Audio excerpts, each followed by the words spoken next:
Hello everybody, it's LTM here. Hello, Summer Bells. And we are at the Hall Cinema 7 right now, and we are about to go and watch the Little Mermaid remake.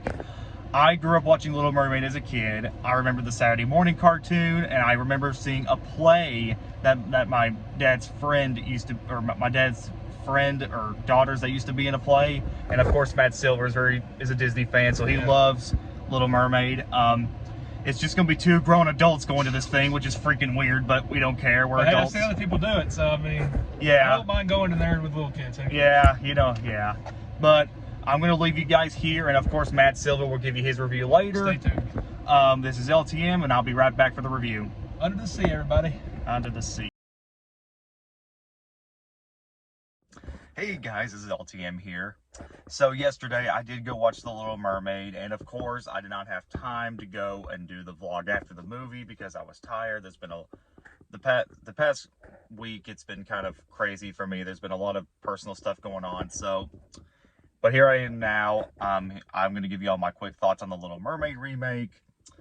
But before I do, I just want to give you all my thoughts on the original. I love the original a lot.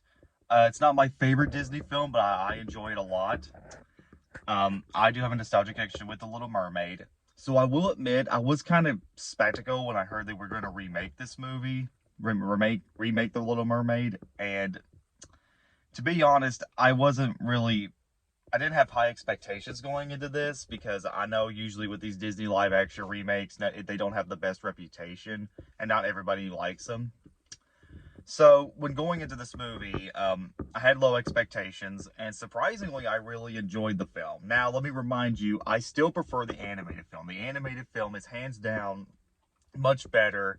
It's more nostalgic to me, and I'll remember the original more than this film. But as far as live-action remakes from Disney goes, this is probably one of the better ones. So, the movie is the same story, but there are some story changes which we're going to get to here in a minute. Now, the movie does have its problems, but let's get to the stuff I do like. The sense of nostalgia. This movie reminded me why I like the original so much. It throws a lot at you. There's a lot of nostalgic moments. While it is beat for beat, word for word, they do try to add some new stuff to it, which we're also going to get to in a minute. For starters, the underwater effects look fantastic. For a big production movie like this, they did a really good job with the underwater effects, and it makes you feel like you're in this big underwater world. It's really so majestic and so atmospheric. The acting is good for the most part. Halle Bailey is the best actress in this entire movie. I don't want that to do anything. Halle Bailey does a really good job playing Ariel, and her voice and her singing voice is just pitch perfect. I'm glad they casted her in the role at her as Ariel, because she does a very fantastic job with the character and the voice. It's perfect casting. The other actors do pretty good too, like Awkwafina as Scuttle and Sebastian and Scudder. One of them played by Jacob Tremblay. Well, Jacob Tremblay plays the little fish, but you get the idea. They really good casting choices. Melissa McCarthy is all right as Ursula, but she does have a really nice laugh. Her laugh really fits the character, and it's very eerily similar to the original. So they did a good job with the casting choices. There are some good moments in it, like some really nostalgic moments that reminded me of the original. The music score and the musical numbers are really good too. Under the Sea especially, because instead of, in the cartoon where they have like all the instruments and everything like that in the original, well, this one, they take advantage of the underwater world and just fish dancing around and everything. It's so beautiful and so new to me. I guess we can go ahead and get to the negative stuff. For one thing, and most of the controversies I do agree with, is that the designs on some of the creatures, especially Sebastian and Scuttle, look a little uncanny. Maybe if they were a little more cartoony, I could see that maybe working with that, but I don't know, man. Scuttle and Sebastian looked pretty terrifying, honestly. I could see them scaring some kids. Some of the creature designs felt a little bit weird. The other problem is that the movie is way too long. The movie was 2 hours and 15 minutes. I mean, it's probably the longest running Disney remake of them all.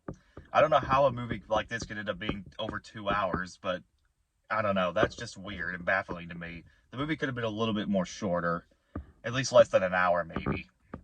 Um, the other thing is that, yeah, while the effects the effects for the most part are good, like I said, the creature effects are pretty uncanny, and the changes to the story, like there are some changes, unlike the Lion King remake where it's all beat for beat, word for word.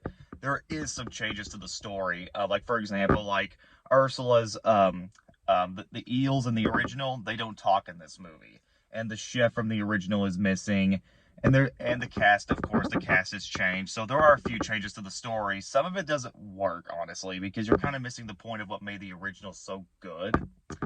But other than that, though, the Little Mermaid remake is fine, honestly. It's not great, and I stand by say that I do prefer the animated film. But if you're out of curiosity, you just want to see something, if you love the original, and then, or you just want to just go out and take the kids somewhere, this is fine. You probably won't like it as much as the animated film, especially if you're a fan, but I say give it a chance. I think there is some things in this movie that might probably appeal to you. If you're tired of these Disney live action remakes, it's likely you won't get into it at all. But if you have a soft spot for some entertainment and just here to watch something, then go watch it. It's probably the only kids thing we have right now until Spider-Verse comes out and other movies like that. I give The Little Mermaid a 7 out of 10. It's not great, and to be honest, it could have been a hell of a lot worse, but I'm glad I saw it. Alright guys, that's The Little Mermaid remake. I do have an editorial planned sometime here in the next couple weeks, hopefully. Like I said, there's been a lot of personal stuff going on with me lately, and I won't say what's going on because I'll have to talk about that another day, but there's been a lot of personal stuff going on lately. My brother just graduated, so I've got a lot of other personal stuff going on. That's why it's been kind of slow. But don't worry, I do have an editorial plan in the next couple weeks, or hopefully two of them this next month. So we're looking forward to that. Keep an eye on those editorials, and I'll see you guys next time.